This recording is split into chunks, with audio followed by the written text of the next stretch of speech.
Hello everyone, and welcome to a special carrier episode. Today we're going to talk about the CV rework. 0.8.0 is upon us, releasing next year, presumably late January. It is the all-encompassing change for carriers, and in this video we're going to look about why it's coming about, how it's going to change, and what it means for me, you, and anyone else that wants to play aircraft carriers in World of Warships. So, before we continue, I'm going to put on a replay of my midway game just so you can see what the rework looks like, because we don't have access to the test server anymore, and then we'll just dive straight into it. So, just let this run in the background. Now, what is the rework? Well, there are goals. The goals is to increase the CV population. Now, currently it's RTS, it's a unique gameplay, there was never an official tutorial, and it's very unforgiving if you make mistakes, especially since it's a 1 versus 1. So the population, they want to increase it from its very small niche to somewhere around 10%, perhaps even more. The enjoyment factor. Wargaming wants to increase the enjoyment of you and others and perhaps mitigate the CV skill gap, because a very good player like myself can really ruin the day of a lesser player in any tier or in any ship. So that's an element. And then balance. CVs can be very dominating. There's a lot of influence that they have. They can choose how and when they want to attack, and they have more influence than any other class or ship in the game. So there's an element there. And then lastly, to the fourth point, which is kind of just an addendum, carrier participation in future events. Wargaming wants the CV rework in such a way that eventually carriers can participate in all game events. They're never excluded. You know, clan battles, ranked, possibly even multiple carriers in a division, who knows. And the methodology behind this, well, they want to use action gameplay. And it kind of makes sense because the game is already action focused with destroyers, battleships, and cruisers. So why not make carriers aircraft, action based? Now, changing from RTS, it hurts. I mean, I liked the niche product of RTS, so it really kind of gets me in the fields when Wargaming decides, no, we're going to change it to action. We've gone through all the various options. We thought about improving the RTS, but there's just not enough people that want to play RTS in our game, so we're going to make it action-based. And I'm not an unreasonable person. If that's the decision you want to go, let's make it the best action game we possibly can, eh? So, what are the changes? What are the pros? What are the cons with this new action gameplay? Well, if you can possibly see here, we actually have interactive health pools for our planes. So ships get interactive AA auras, so you've got fields of fire and how they alternate. We also have flak avoidance, which are the black puffer clouds, which you'll see behind us here. As we mentioned, planes have HP pools, so it's no longer an all or nothing death mechanic with RNG, so that's kind of cool. Planes also get consumables, engine boost, summon fighter, that type of stuff. So that's kind of cool. We have like consumable usable abilities on planes. Not bad. That's nice. Ships now get new modules that influence the game differently in the planes. Cool. There are new captain skills. So that's also pretty freaking awesome. That kind of influence everything that's going on around us. Great. A potential that could be good or bad is the fact that you have unlimited planes, so newer players who can continue to participate and they don't get locked out by losing all their planes early on, they can keep playing, but that can have a negative, which we'll come to later. And then also, we're getting Royal Navy carriers, and we'll come back to that later, but we're finally getting a fourth nation, if you include the Germans with the Graf Zeppelin for the carrier line, but essentially the third proper line. So, that's all pretty good. That's all kind of cool, including in 8.80, there will also be a new carrier directive, which we'll talk about in a moment as well. Now, what are the cons? Now, here's where it gets really sticky. The key one, number one, there is no ship hull control and plane control. You can control the planes, or you can control your carrier. You cannot control both. If my carrier right now is under attack, I have to sacrifice plane control. I get control of my carrier again. I can then micro-maneuver, use consumables, which I can't use without sacrificing plane control, and then, once I'm finished with my ship control, I can't go back to the planes that I sacrificed, that I told to come back. They're going to fly back. I have no control over them until they land. I can take off other planes from my carrier, but I can't control the previous one. So if I fly planes out all the way to the other side of the enemy map, and I'm about to bomb, and I go, oh, I'm under carrier attack. Oh, I think there's a ship coming around that's going to attack me. I want to manipulate my speed. I want to go into map mode. I want to increase my speed, or I want to go into my ship and Z button so I can angle, or anything like that. Just basic ship control. You can't do that. You have to sacrifice those planes that have flown all the way to the other side of the map to then manipulate your ship and then launch a different set of planes, not torpedo bombers or dive bombers or rockets or whatever. You can't do that. And that's really, really frustrating. And Wargaming says, and I suppose this is as good a time as any to bring up what they actually said. They mention, as we say, increase the popularity of the carriers, increase the entertainment, improve the balance, right? It's fair enough. They also go on to say a number of elements here. The new carriers are being okay.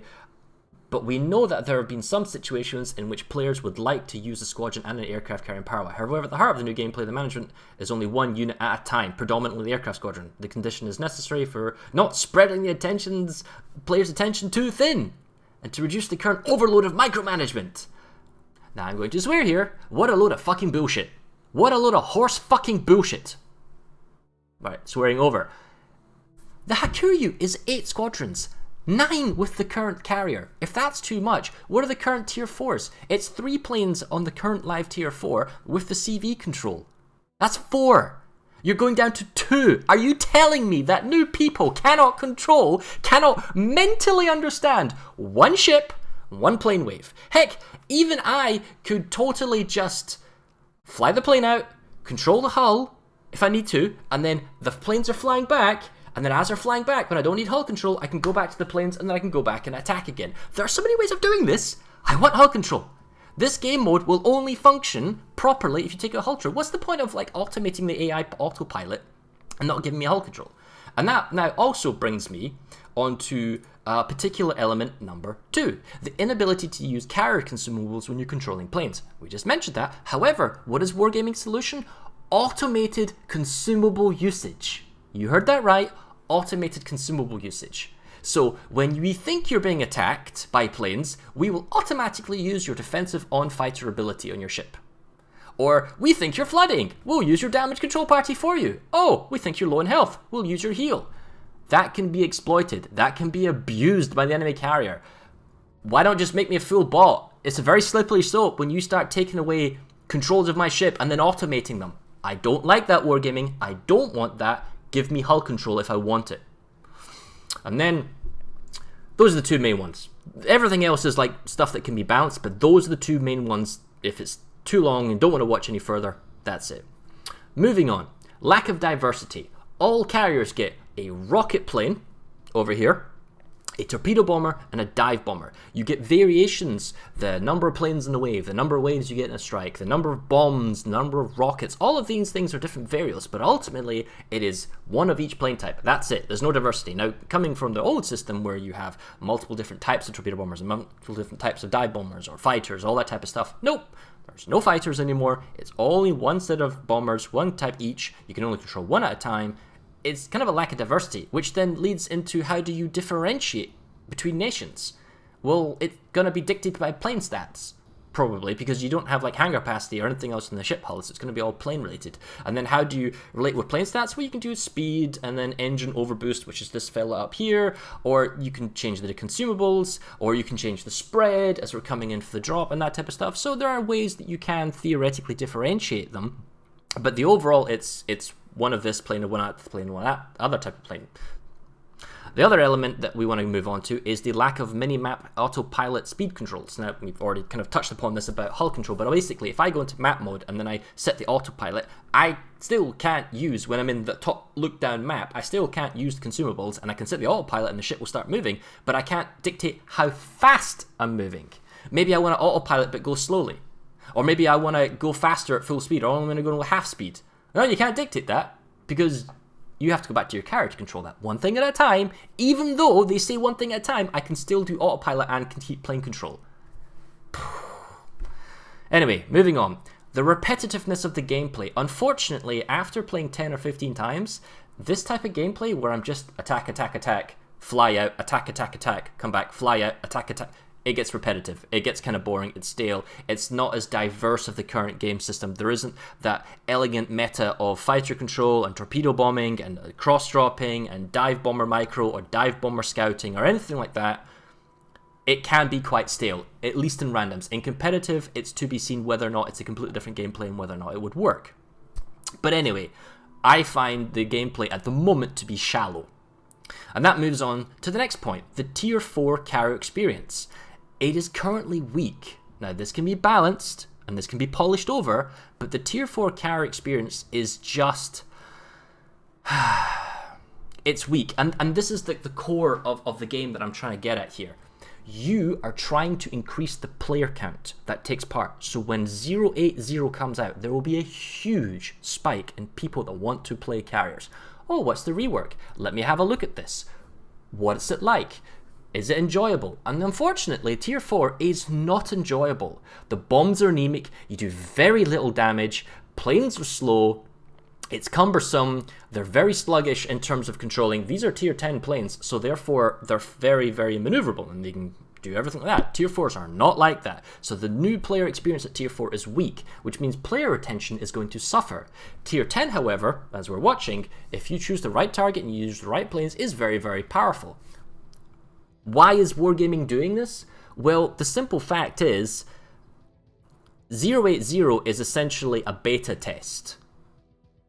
Wargaming can only test so much in a test environment where people don't behave as they would in live. So they need to move the CV rework to a live environment, which will then allow them to gain accurate numbers and stats, and then they can balance upon that. So essentially 80 is a test environment, and it won't be until like 81 or 82 do we actually begin to get refined. So it's going to be chaos for the short period of time.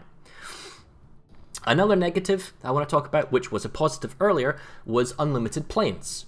Now, there's no plane capacity. There is a sort of a hanger load, so if you lose your wave down here, there's a prep time, and you can see that's actually happening on the right over there. There's a kind of a green bar sliding across. That's a plane prep timer.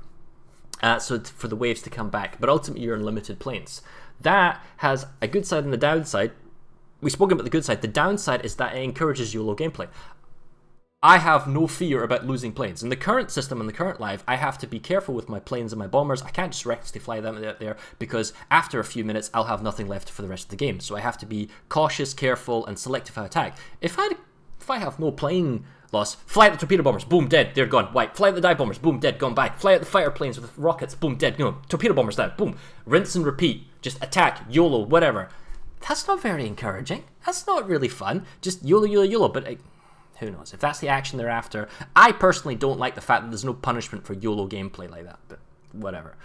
And then this also then comes back to the fact that what happens to the planes once they've done their drop? Well, they turn around and they fly back to the carrier. So if I'm a player thinking, I wonder where the enemy carrier is, we'll just watch the returning plane waves. Oh, he's over there. Let's go follow him. Let's go over that way. Not a fan of that.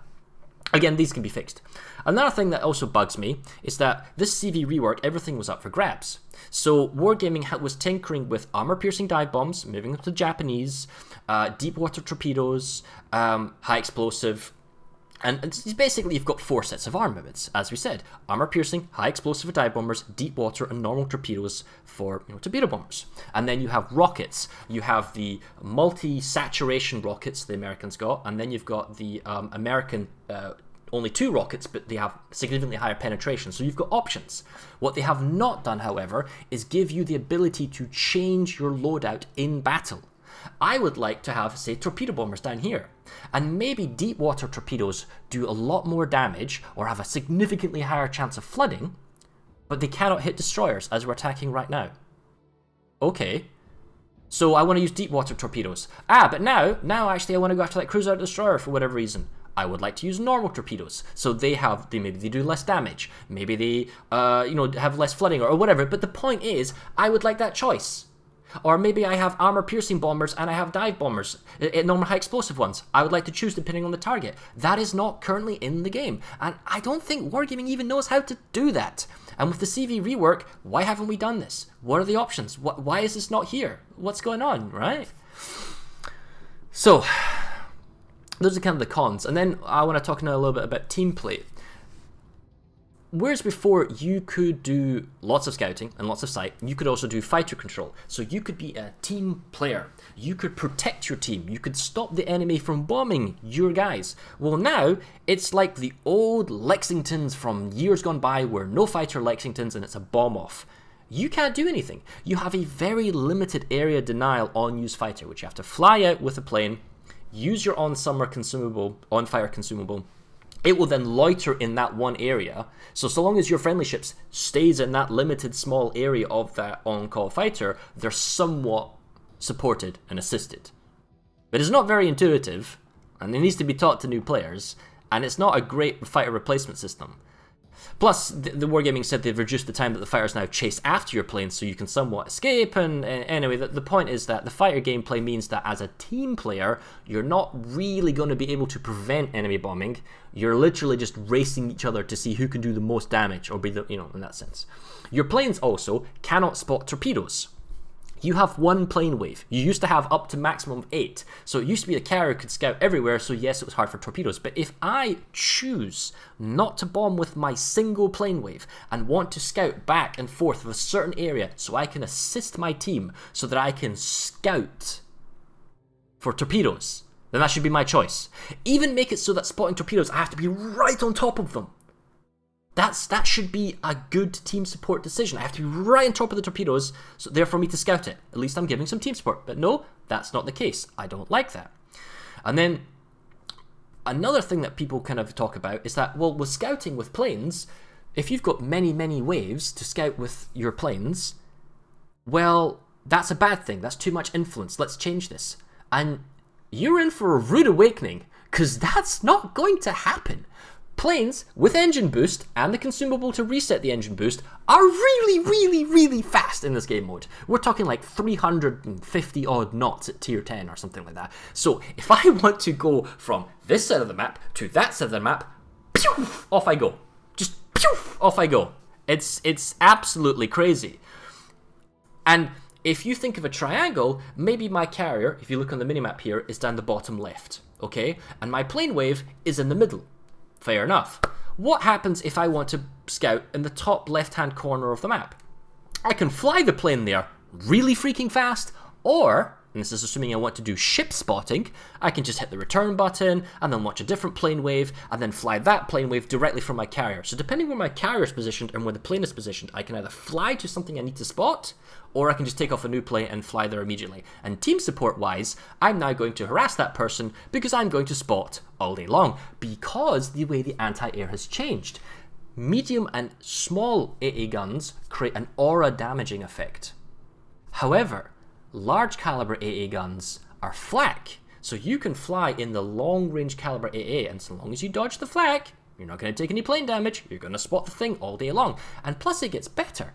If for whatever reason that your carrier dies and gets shot down, so long as you launch a plane wave, you have 3 minutes of plane activation time. And those 3 minutes basically allow you to fly around and spot, maybe even slightly bomb if you'd like to, for an additional bunch of time. That's going to tilt like a bunch of people. Anyway, moving on, okay? Lastly, let's talk a little bit about the impact here. When 080 goes live, you are still not going to be able to participate in clan battles because it's still being balanced. That's a speculation. That's not confirmed, but that's my speculation. You are definitely not going to be able to participate in the new ranked battles, because what tier are the ranked battles? They're tier 9. And that brings us on to the other. Why is tier 9 an issue? Because aircraft carriers have had half their lines removed. That's right, half the carriers have been removed. So now a carrier line only has a tier 4, 6, 8, and 10. Now, it's true, Wargaming has said that they will release an alternate CV line, basically using up the remaining lines, but they don't know how to balance the alternate lines because the current line we have is the strike line. So what's the alternate line going to do? We don't know yet. Which means it's not coming anytime soon. So Wargaming's desire to increase the player base, and what they've done is they've reduced the number of CVs in half, and then they've made a bad tier 4 entry experience, and then yes, new carriers will come, but there's no idea when that's going to happen. So are people going to play the new carrier rework and then continue to play it beyond 8.0 to 8.1, 8.2 when basically everything gets balanced and fixed and that stuff. And that's my concern. I'm not entirely sure that's going to happen, and it's very disappointing.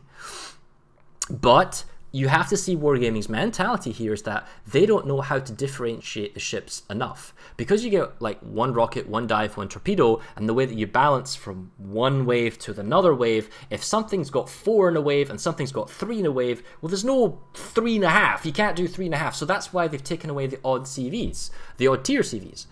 It's still pretty diabolically disappointing.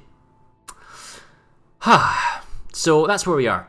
Most of these things, however, there is a good thing here, can be fixed. Most of all of the issues, the balancing and the extra CV lines and the extra functionality can be fixed. And they're not that important. They're not that game-breaking. However, the thing that is game-breaking is 2 key issues. We must have ship hull control and plane control, the ability to swap between the two so that I can go back to my CV, position as necessary, use consumables as necessary, or just maneuver my ship as I decide, get off an island, whatever, as I deem important. And the other one is removal of the automated consumable usage. Do not automate me any further. I should be the captain of my ship. What's the point of having a ship if you're going to automate? Might as well just be like some airfield on an island and fly planes over. Those are the 2 really bad things that Wargaming must not do. Now, with that being said, we mentioned there were some Royal Navy carriers. Hooray! So let's have a peek, shall we? This is the Hermes Tier 4 carrier. It's going to be interesting. The model looks very nice. How are the British carriers going to come in? Well, if there's anything like the current system, it'll be 1 rocket, 1 dive, 1 torpedo. They might take away the torpedo and just keep it as 1 rocket, 1 dive, which is currently how some of the Tier 4 carriers are in this upcoming rework, so you don't have torpedo bombers until Tier 6. Now, with that being said, I mean, Hermes was an old carrier. Yeah, okay, it's Tier 4, fine, whatever. You know, I'm not going to complain too much. Moving on, the Tier 6 is the Furious. The Furious was a one of the crazy ideas of putting 18-inch guns on a light cruiser and then sailing it through the German rivers. But anyway, they converted it into an aircraft carrier, and that's what we see it in its kind of war configuration. Tier 6, I would have picked a different carrier at Tier 6. No matter. Tier 7 would be great for Ark Royal, but we don't have Tier 7s. So we move on to Tier 8, the Implacable. Now, the Implacable was actually a workhorse, and she's currently in her Pacific Fleet combination setup, so she'll be a solid, or should be a completely solid Tier 8 carrier. I'm very looking forward to playing this when it comes out, provided Wargaming doesn't mess up the action gameplay. And then Tier 10, we have the Audacious in a 1951 rework. Looks very impressive, modern carrier. It's very, very cool. We'll have to see how they do the balancing, though, what makes the British ships unique, because we still don't know what the last polish that Wargaming is going to do to differentiate the Japanese and the American line. It'll be very disappointing if they make it that the Japanese are deep water AP, the Americans are HE and normal torps or rockets or spam. There should be some sort of cohesion, or you can use this, or this is the kind of the minor differences or whatever. And how are they going to introduce the British? Well, that's up to Wargaming to decide. There are many ways, in the number of planes per wave, the speed they can have, like we say, there's many ways they can go about it. How they go about it, that's something to talk about, right? Anyway, some fun. What is the popular reaction to the lack of hull control and other things? Well, I've got some Reddit memes that I just absolutely love, so let's go into them. First one. I love this. It's like Power Rangers, and the team comes together, and then the CV's like, oh, I can play too. It's like, oh my god. Nobody's happy when the CV's playing with you. And you think it's going to be better with the rework. There's going to be a ton of carriers, and the CV isn't going away. It's not being nerfed. It still has huge damage potential. It can still spot a lot. It's still going to be a nuisance to many people. This is not going to change. It's not going to be a valued member of the team. It's going to change. And it's not one carrier. You can have like 3 carriers in a team now. And they can be split tiers as well. It's going to be interesting. Anyway, next one. I like this just because people are asking for, can we choose between our CV and our aircraft separately? And Wargaming's like, no. Am I a joke to you? And I agree with this. This is where we get things. Basically, you the player, don't have the mental capability to control more than one thing at a time. You can't control your hull, or you can't control the plane. You can't control both at the same time, and you can't go back and forth between the two. Literally, Wargaming, are we a joke to you? Don't insult my intelligence. Do not insult my intelligence. This one's fun. It's just a repetition of the fact that, hey, can we have CV control? No, you can't have CV control. Autopilot? We don't want autopilot. Can we control the thing? We've automated consumable activation. It's beautiful. Can you not ruin CVs for 5 minutes? That would be nice, but it's what it is and where we're going. There's a little bit of Evangelion. And, beautiful. Classic, but an old one. I'll just move on from this. Anyway, and this is the Warder Tanks artillery constantly being nerfed, and it's something carriers have to get used to. So we'll see. But it's not actually a nerf for carriers. You think this is a nerf, and people think this is a nerf. This isn't a nerf. No. This isn't a nerf. It's like, you think the damage is going to go away? No, people are going to be really smart about this. The CV skill gap is not going away. They're still going to be just as lethal, but probably at higher tiers, unless it gets, further balanced from 8.0 into 8.1, 8.2. Who knows? Anyway. Still, this is going on for a while. How do I feel as a person, right? How do I feel as a carrier main, right? That's what we're basically getting at here. As a carrier main, am I happy, right? Do I enjoy what's happening? No, I want the RTS system. But I'm in the minority. I'm a niche of a niche. I'm a niche that plays carrier, and I'm a niche that then plays them really well. And I understand that, and I understand Wargaming's desire to increase the player base. Because I'm not a complete and total idiot, nor am I a douche, right? So, fine. I'm extremely disappointed that this is the way they're going to go about it, but I've always been supportive, and I've always tried to help Wargaming. I've given them lots of advice and ideas, and unfortunately, it feels like Wargaming takes anything I say and does the exact opposite. So then the action gameplay system comes around. And if you're wondering, what do you mean they do the opposite? Just look at the graph set and balancing. They ignored everything I ever asked them about it. Right, so moving on to the action gameplay. We tested the action gameplay. Things were sluggish. It was compared to World of Warplanes. It wasn't very good. It's not very enjoyable. But you have to go back to the core elements. Population, enjoyment, and balance. Those are the three major elements that Wargaming is trying to get out here. And I just have to wonder, is this the right way to go about it? Now, Wargaming is being pushed to release at 8.0, and they can't cancel this rework because quite literally it's too big to fail. So as a CV main, as a CV person, I say to you, okay, put it into the live client. Let us play with it. Let us test it. But you know what's one step too far? One step too far, and I've said this before, and I'm just going to repeat myself just so it's perfectly clear to Wargaming. You cannot remove hull control and plane control. I realize that this is probably an edge case. I realize that the number of times that you need to control your hull and need to control your planes and go back and forth between the consumables isn't going to be a lot, but it's important. It's a very slippery slope of taking away control of your ship and then automating it. And then the other one is, you can't then just go down this area of, well, what's the solution to autopilot and plane control? Well, autopilot and auto-consumable usage. No, Wargaming, are you not listening? That's not the way to go. Don't do that. Now, I've already spoken with Sub-Octavian, and he's already been a very nice and helpful person, and he's been very responsive, and he's replied to my criticisms in the community contributor Discord, and this is just a repetition of what we talked about. You are wrong. I tell you now, you are wrong. And because you are wrong, as your friend, as an outside source, as a person who knows his shit, don't do this. Don't go down a path I can't follow. Alas, my words are in deaf ears. And with that, I leave you with the greatest honor anyone has ever bestowed upon me for stupid CV work stuff. I leave you with this little meme I found on YouTube today. And until next time, as soon as 8.0 comes out, you can be sure that I will be there to play it, to test it, and to give live server feedback. But until then, let's watch this little 1-minute video.